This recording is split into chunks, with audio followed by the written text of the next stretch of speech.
नमस्कार, आप देख रहे हैं आईबीसी 24। मैं हूं आपके साथ विजय कुमार पंड्या और छत्तीसगढ़ के इस बुलेटिन में ब्रेकिंग आपको बताया, लेकिन उससे पहले आप देखिए कि दिन भर क्या विषय छाया रहा। बड़ी खबरें दिखाते हैं आपको।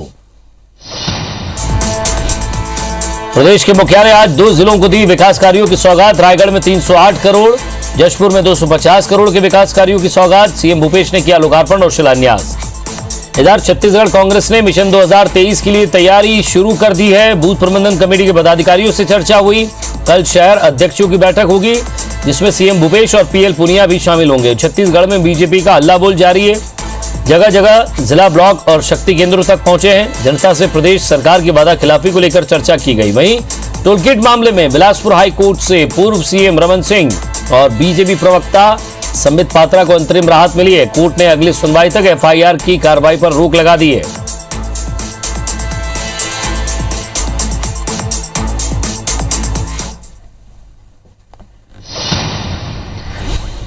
चलो खबरों की तरफ बढ़ते हैं। 2023 में होने वाले विधानसभा चुनाव के लिए कांग्रेस ने कमर कस ली है। कांग्रेस पार्टी ने बूथ मैनेजमेंट से लेकर राज्य सरकार की उपलब्धियों को आम जनता के बीच ले जाने की तैयारी और उसकी रणनीति तैयार कर ली है। कांग्रेस ने 5 दिनों का कार्यक्रम तैयार किया है, जिसके तहत आज पहले दिन राज्य और संभाग स्तरीय बूथ प्रबंधन कमेटी के पदाधिकारियों की बैठक हुई है। बैठक में प्रदेश कांग्रेस अध्यक्ष मोहन मरकाम समेत अन्य वरिष्ठ नेता शामिल हुए हैं।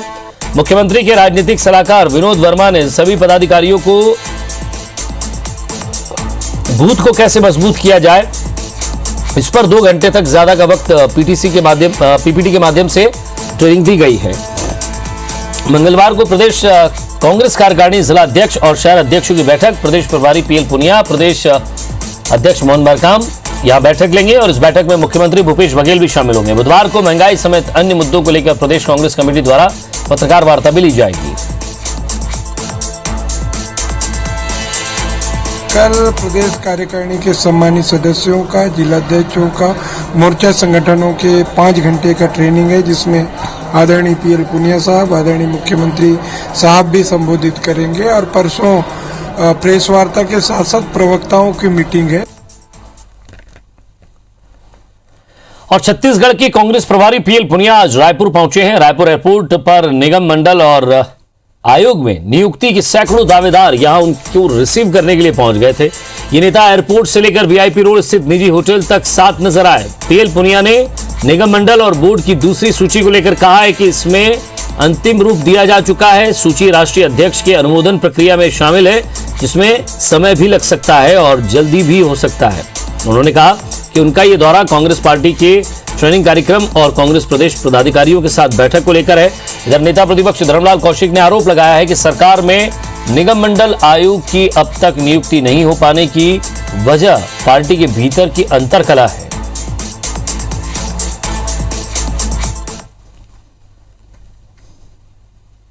अपॉइंटमेंट निगम मंडल हो चुका है और बाकी की प्रक्रिया चल रही है। राष्ट्रीय अध्यक्ष श्रीमती सोनिया गांधी जी के अनुमोदन के लिए प्रक्रिया में सम्मिलित है, तो उसमें समय लगता है। जल्दी भी हो सकता है, देर भी हो सकता है। 2.5 साल व्यतीत होने के बाद भी इस सरकार में निगम मंडल आयोग में नियुक्ति नहीं हो पाई है और उसका जो प्रमुख कारण है कि इनके अंतरकलह।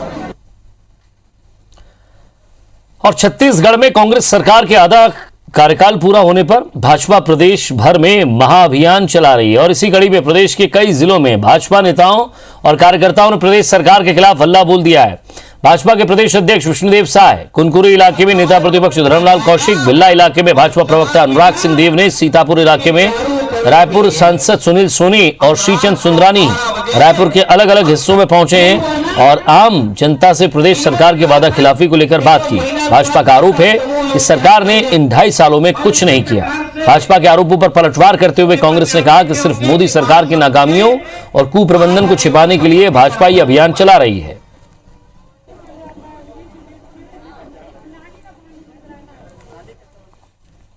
कि उन्होंने कहा था कि शराबबंदी हम करेंगे, पूर्ण शराबबंदी का जो उन्होंने वादा किया, बंदी करने के बाद छोड़ दीजिए कि घर पहुंच सेवा शुरू हो गई है। संपत्ति कर अदा करने की बात उनके विफल रही है।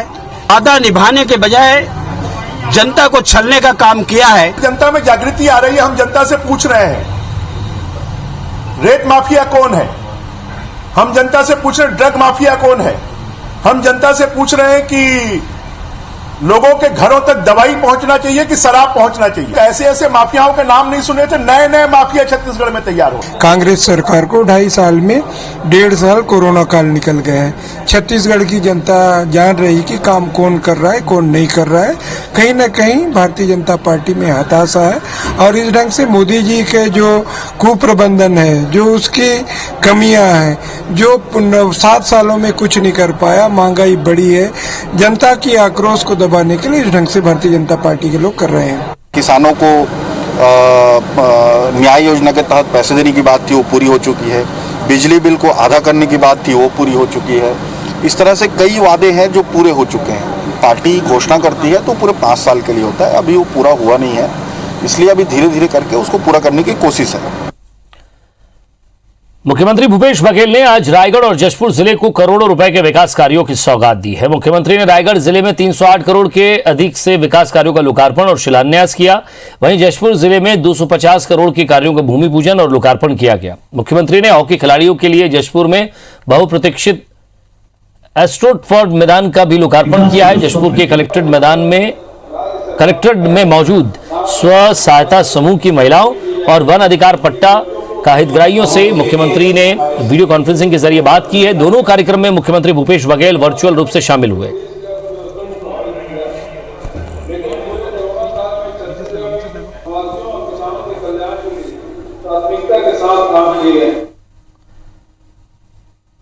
बहुचर्चित टूलकिट मामले में आज छत्तीसगढ़ हाईकोर्ट से पूर्व मुख्यमंत्री रमन सिंह और भाजपा प्रवक्ता संबित पात्रा को बड़ी राहत मिली है। हाईकोर्ट ने दोनों के खिलाफ रायपुर के सिविल लाइन थाने में दर्ज एफआईआर पर आगामी सुनवाई तक कार्रवाई के लिए रोक लगा दी है। हालांकि ये राहत केवल अंतरिम है और इस मामले में दायर मूल याचिका पर 3 हफ्ते बाद दोबारा सुनवाई होगी, क्योंकि कोर्ट ने मामले में पिछली सुनवाई के दौरान राज्य सरकार को नोटिस जारी कर 3 हफ्ते के भीतर जवाब तलब भी किया था। आपको बता दें कि रमन सिंह और संबित पात्रा के खिलाफ टूलकिट मामले में एफआईआर दर्ज की गई थी, जिसे चुनौती देते हुए हाईकोर्ट में याचिका लगाई गई थी।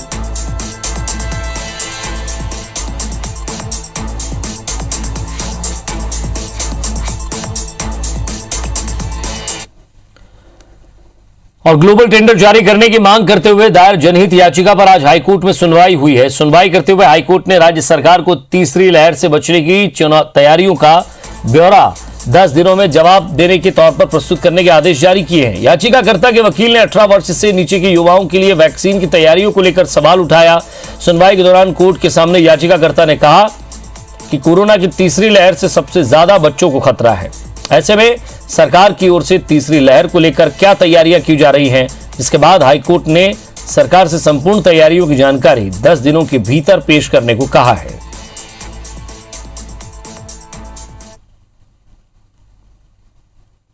माननीय उच्च न्यायालय ने सुनवाई करते हुए राज्य शासन को आदेशित किया है कि तीसरी लहर को देखते हुए राज्य शासन द्वारा क्या तैयारियां की गई हैं उसका संपूर्ण ब्यौरा जवाब के तौर पर माननीय उच्च न्यायालय में प्रस्तुत करें अगली सुनवाई से पहले, जो कि 24 जून को होगी। और राजधानी रायपुर में कोरोना मरीजों की संख्या में लगातार गिरावट आ रही है, तो रिकवरी रेट भी बढ़ गया है। वहीं अब सरकार पोस्ट कोविड लक्षण वाले मरीजों को उनके घरों पर ही चिकित्सा सुविधा उपलब्ध कराने की तैयारी कर रही है। इसके लिए सरकार डॉक्टर ऑन स्ट्रीट यानी कि दोस्त योजना शुरू करने की तैयारी में है। इस योजना का जायजा लिया हमारे संवाददाता स्टार जैन ने। कोरोना संक्रमण की दूसरी लहर के बाद बहुत से लोग रिकवरी रेट जल्दी तेज से ठीक हुआ है, और लेकिन इसके साथ पोस्ट कोविड सिम्टम्स की समस्याएं काफ़ी ज़्यादा बढ़ी है। और इसके लिए एक नई स्कीम शुरू की गई है दोस्त, जिसके तहत डॉक्टर्स ऑन स्ट्रीट यानी डॉक्टर तुहर द्वार इसे नाम दिया गया है। इसके माध्यम से डॉक्टरों की एक टीम बनाई गई है जो जैसे ऑक्सीजन ऑन व्हील्स थी, जिसके माध्यम से ऑक्सीजन समय पर लोगों को घर पर उपलब्ध कराया गया था, उसी तरीके से इस दोस्त यानी डॉक्टर्स ऑन स्ट्रीट अभियान के तहत लोगों को डॉक्टर्स उनके घर तक उपलब्ध कराए जा रहे हैं। डॉक्टर्स के साथ एक पैरामेडिकल की टीम रहेगी। इसके लिए बाकायदा एक हेल्पलाइन नंबर भी जारी किया गया है। हेल्पलाइन नंबर है 9329004557। 9329000420। इन दोनों में से किसी भी एक नंबर पर यदि कोई कॉल करता है और जिस प्रकार से आवश्यकता रहती है तो तत्काल ये कंट्रोल रूम बनाया गया, यहाँ के माध्यम से उनके एड्रेस पे डॉक्टर्स की एक टीम भेजी जाती है। फिलहाल ये प्रोजेक्ट पायलट बेसिस पे है और इसके लिए आप देखेंगे कि 2 इस प्रकार की गाड़ियाँ जो यहाँ पर खड़ी की गई है।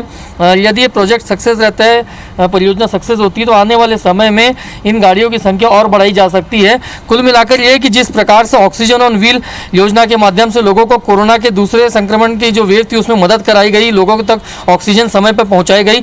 अब इस डॉक्टर्स ऑन स्ट्रीट के माध्यम से कोशिश ये है कि समय पे जो पोस्ट कोविड सिम्टम्स वाले जो मरीज हैं उन तक आवश्यकता तत्काल पहुंचाई जा सके। साथ ही साथ तीसरी वेव की जो आशंका व्यक्त की जा रही है, यदि वो आती है तो उस समय भी इस स्कीम के माध्यम से, इस योजना के माध्यम से तत्काल लोगों को राहत पहुंचाई जा सके। हैं कैमरामैन नजीर खान के साथ स्टार जैन, IBC 24 रायपुर।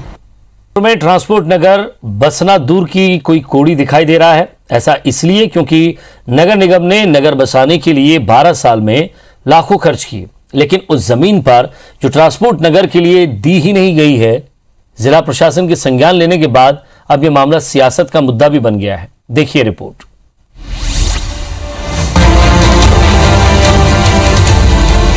अंबिकापुर के ट्रांसपोर्टर्स को व्यवस्थित करने सरकार की तरफ से ट्रांसपोर्ट नगर बनाने की योजना करीब 12 साल पहले अंबिकापुर नगर निगम में शुरू की गई।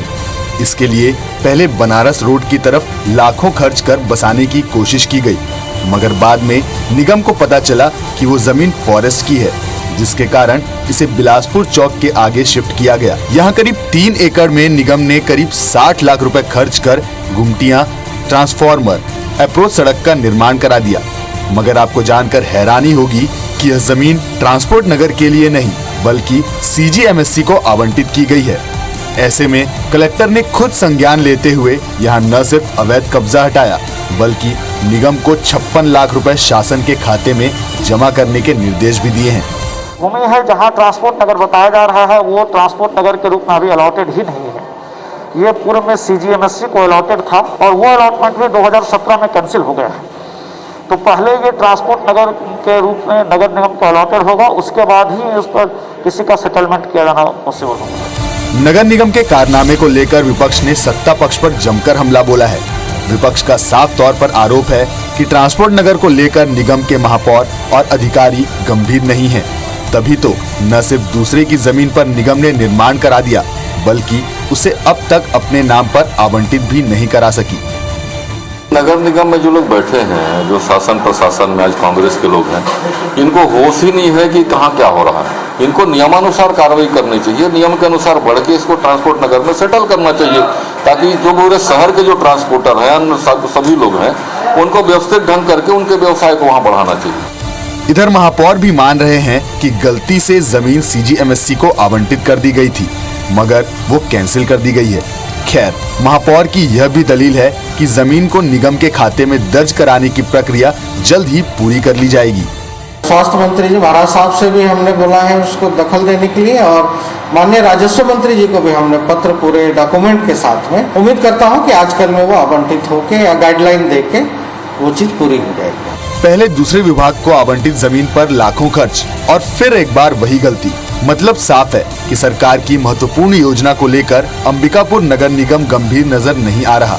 ऐसे में देखना होगा कि अंबिकापुर नगर निगम आखिर कब तक ट्रांसपोर्ट नगर को बसा पाता है।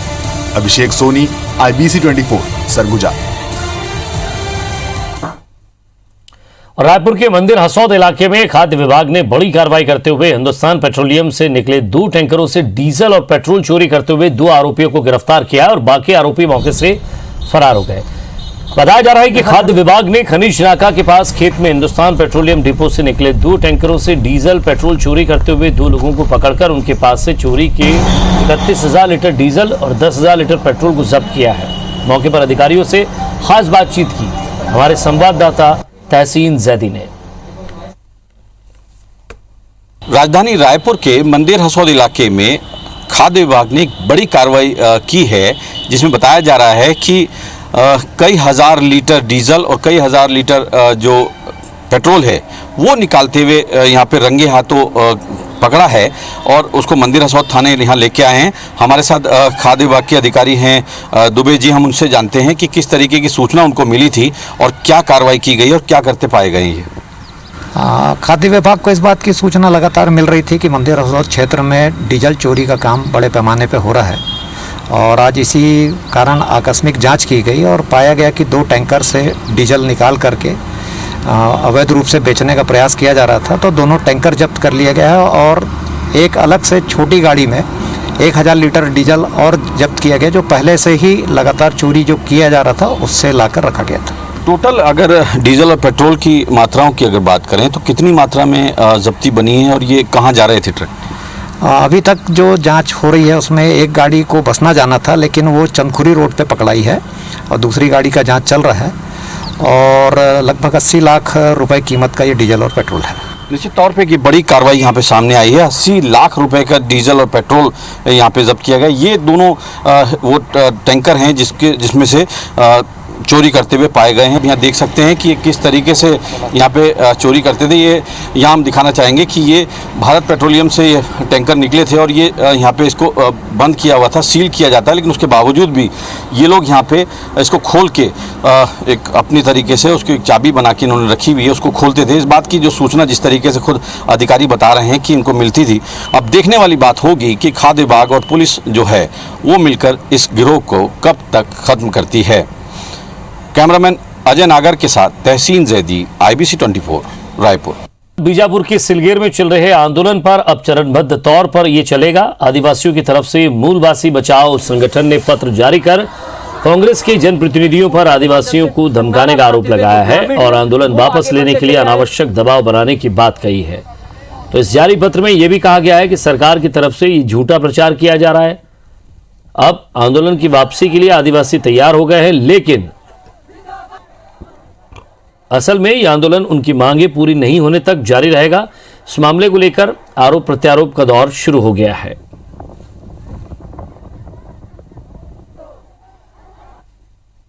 कांग्रेस की सरकार लगातार इस मामले को लेकर के झूठ पे झूठ बोले जा रही है और लोगों का विश्वास हासिल करने में असफल हो रही है। इनको दोहरा मापदंड खत्म करके वहाँ के लोगों से चर्चा करनी चाहिए, चर्चा करके उसके आधार पर रणनीति के तहत में काम करना चाहिए। पूर्व मंत्री केदार कश्यप जी को 15 साल मंत्री रहे और अभी भी उनको बस्तर की हालात की जानकारी नहीं है। पहले बस्तर की हालात की जानकारी लेना चाहिए। अगर वो चाहते हैं सिलगेर जाना तो खुद जाके देखना चाहिए, क्यों नहीं गए भाई हो। राजधानी रायपुर में कोरोना संक्रमण की दूसरी लहर लगभग समाप्ति की ओर है, जिसके कारण मार्केट में भीड़ दिखने लगी है। लेकिन ये भीड़ सिर्फ जरूरी सामानों के लिए है। सराफा और कपड़ा मार्केट में भीड़ ना के बराबर है।